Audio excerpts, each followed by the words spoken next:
The story begins in a small town, somewhere in South Korea, where a policeman named Tae-jin is seen pursuing an offender, as if he had just stolen his jackpot lottery ticket. The dimwit for a thief leads him to a harbor, where he's completely trapped like a dumb mouse. He then tries fighting back, but falls into the water, and has no other option but to cry for help. Tae-jin drags his wobbly ass out of the deck, and takes him to the same cell he was trying so hard to run away from.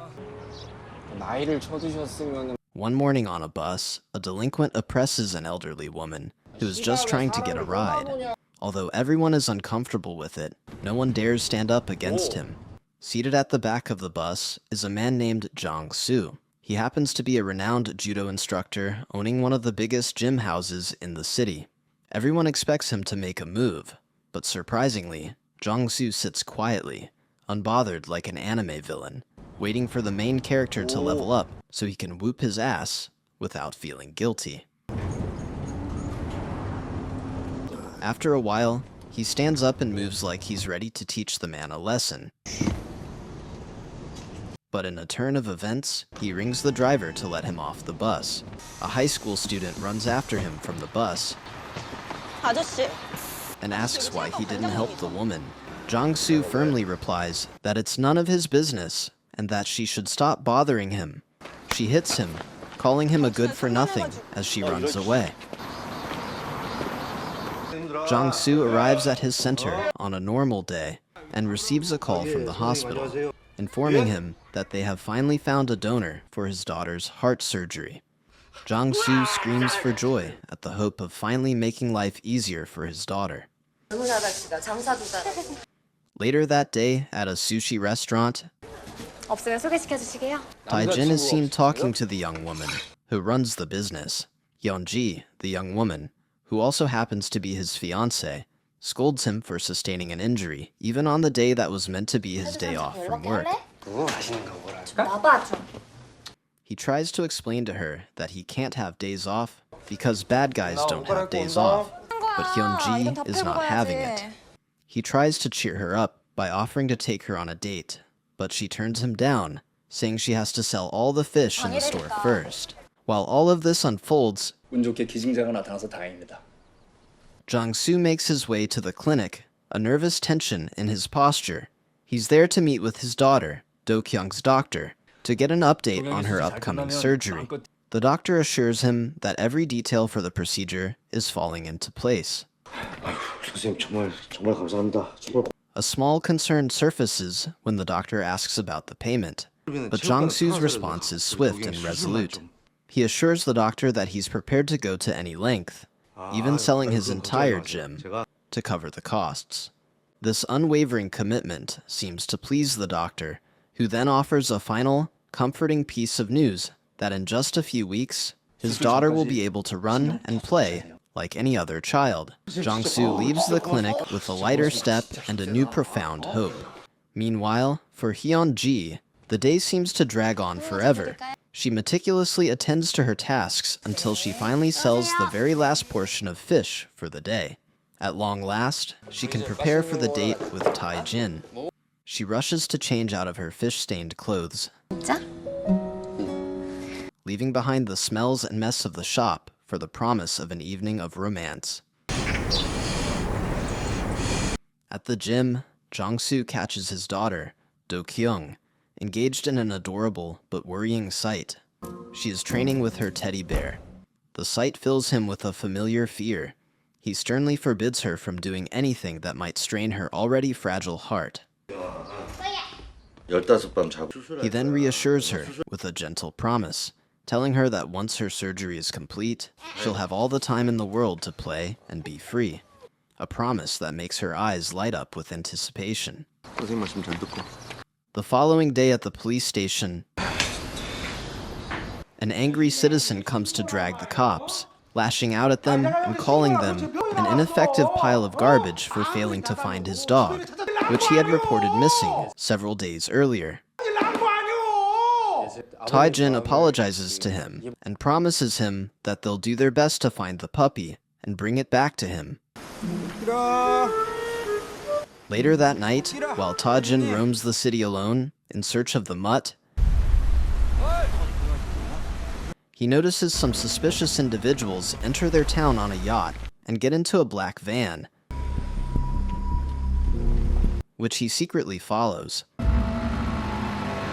On his way, he runs into Jang-su, who happens to own a similar van, leading him to conclude he's involved.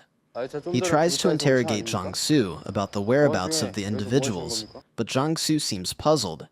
He explains to the cop that his van is strictly used for his judo business, but Tae-jin refuses to believe him. His main reason for suspicion being that fact that Jang-su is not meant to be there in the first place. Tired of his endless yapping and accusations, Jang-su gets in the van and drives away, making the cop sulky.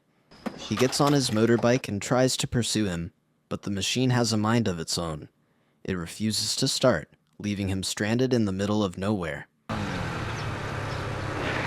The following day, the relentless cop tracks down Jang-su's van and meets it in front of the gym house.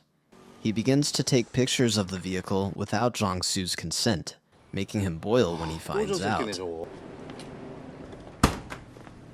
Next, the jobless police officer goes to do some shopping in a convenience store, and on his way back, comes across the same strange faces he had seen the previous day at the dock. Like fate is intentionally toying with them, Jang-su runs into Tae-jin again that evening, on his way back from shopping for fish with his daughter. Tae-jin mistakenly spills some apples on the road with some of his work colleagues. Jang-su just ignores him and walks away. Tae-jin reports Jang-su to his colleague, calling him suspicious, and the detective tells him not to waste his suspicions. He rambles on, stating that although the judo coach looks dangerous, he's not associated with any gangs or crime of any sort. The following morning, while Do-kyung returns home from school, she sees an old woman who has tripped over with a heavy load and panics. She looks around and sees no one else but Officer Tae-jin, standing at an extreme end. Despite her condition,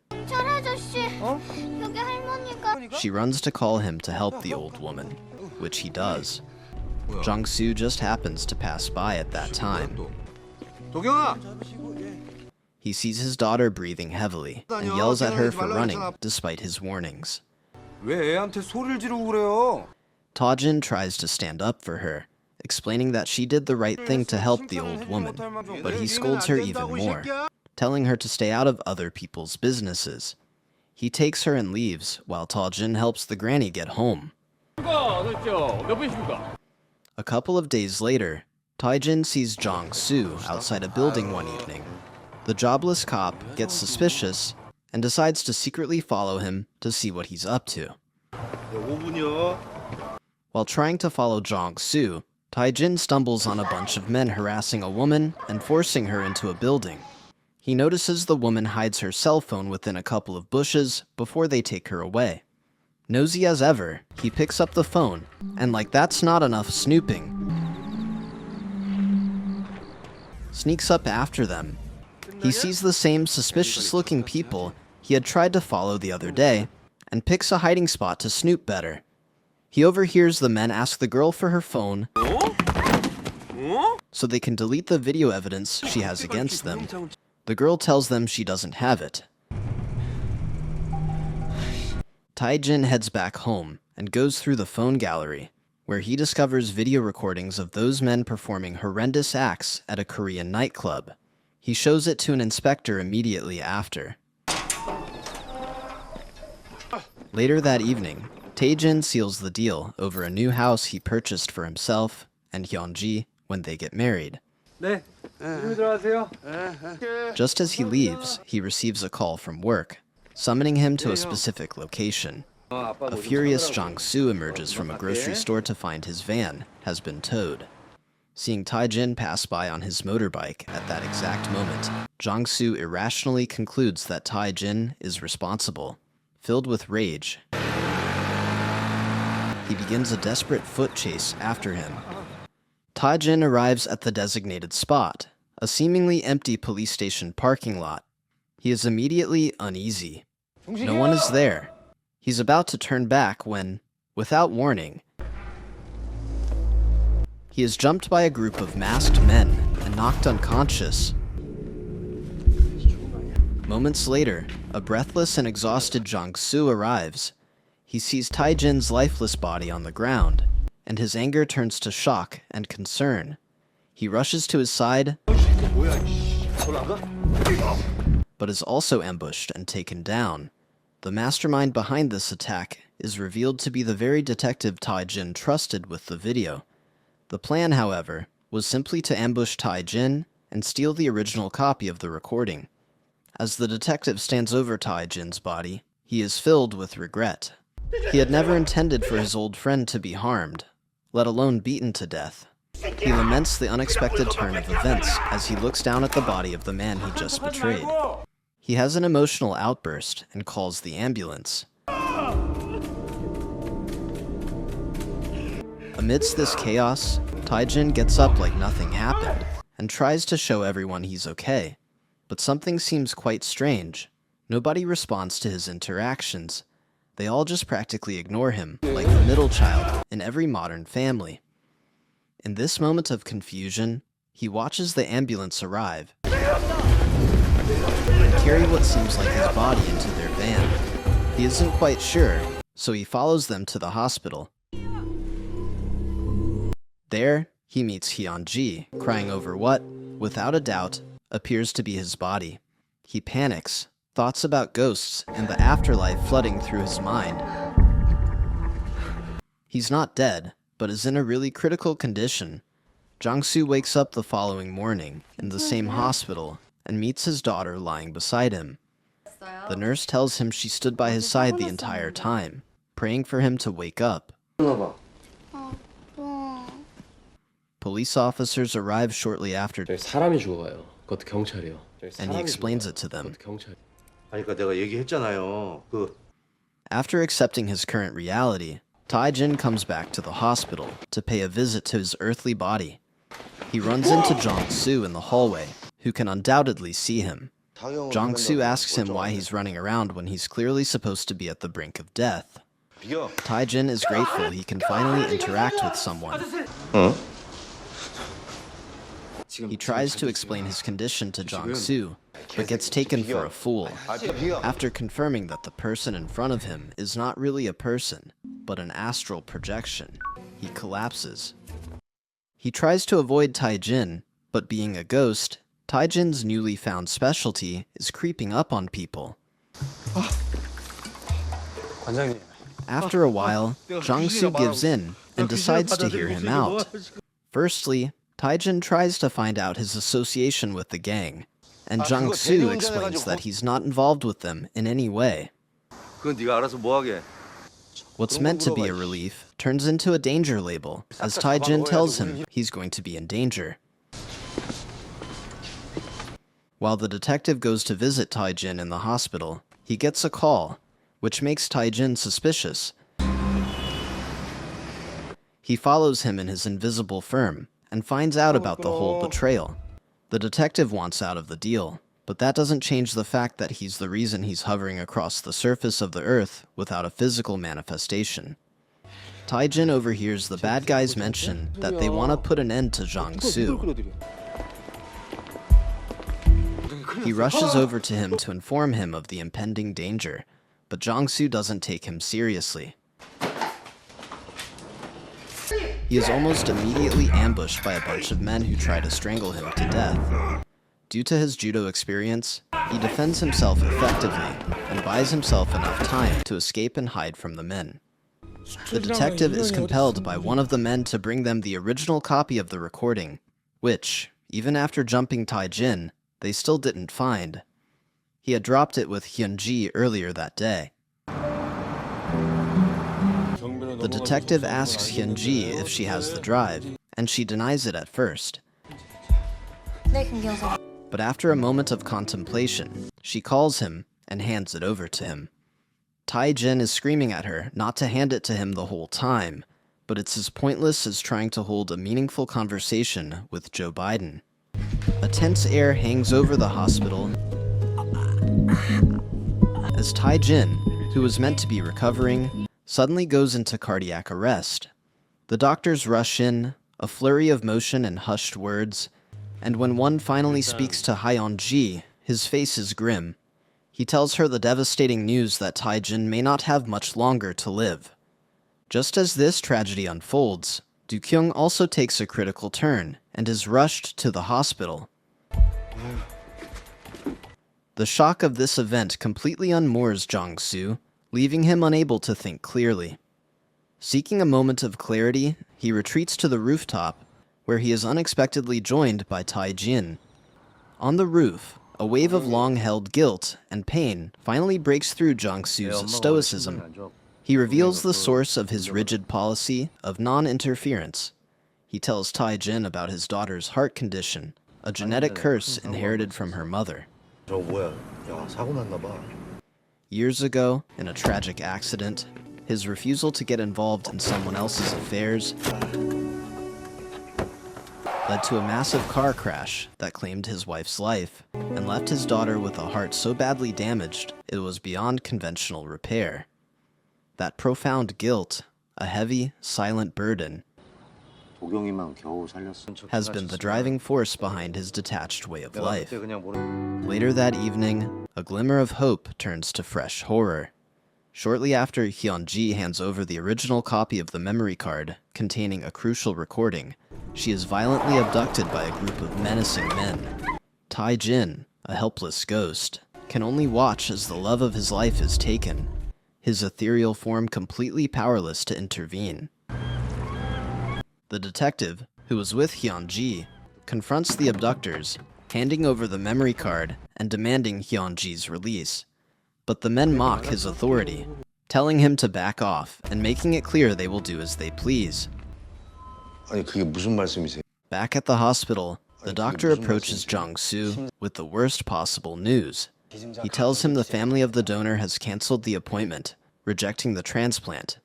The words hit Jang-su like a physical blow, and his whole world feels as though it is crumbling around him.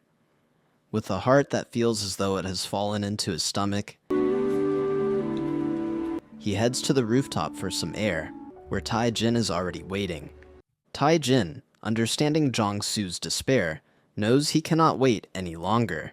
Time is running out for both him and Hyun-ji. With a plea born of desperation, he implores Jang-su to help him save his fiancée, begging him to use his formidable skills. Tae-jin's appeal is so heartfelt and the situation so dire that surprisingly, Jang-su agrees. Without a moment's hesitation, they team up with one of Jang-su's most trusted allies and set out on the dangerous mission. They arrive at a fortified building where Jang-su handles most of the fighting. He easily dispatches the henchmen, carving a path for them to the final boss, who is then revealed to be a high-ranking police official. But just as all seems lost, a stunning twist turns the tide. It is revealed that the detective had secretly been cooperating with a different police force, working from the inside to expose and overthrow the entire corrupt network. A different task force arrives and puts an end to the nightmare. With Hyun-ji safe, Tae-jin has one final request for Jang-su. He leads Hyun-ji to a quaint house, which, to her disbelief, turns out to be her very own childhood home, a place she was forced to leave after her father's death. Through Jang-su, Tae-jin explains that he bought it back for her. He then bids his final farewells, telling her it is his time to go. His last heartbreaking request is for her to give his heart to Jang-su's daughter, a final, selfless act of love. As if by a miracle, he materializes into a physical form one last time to give her a final, warm hug before he vanishes into thin air, leaving only a memory of his love behind. The surgery is an overwhelming success. Doo-kyung recovers fully, and her health is better than it has ever been. Jang-su, who had meticulously built his life around the principle of non-interference, undergoes a profound transformation. The weight of his guilt and the lessons he learned from his encounter with Tae-jin change him completely. He begins to actively assist people in his community, finally understanding that true strength isn't in staying detached, but in reaching out to others. The end. Thank you for sticking to the end of my video. Please do me the biggest favor by leaving a like, comment, and subscribe, and I hope to see you in the next video.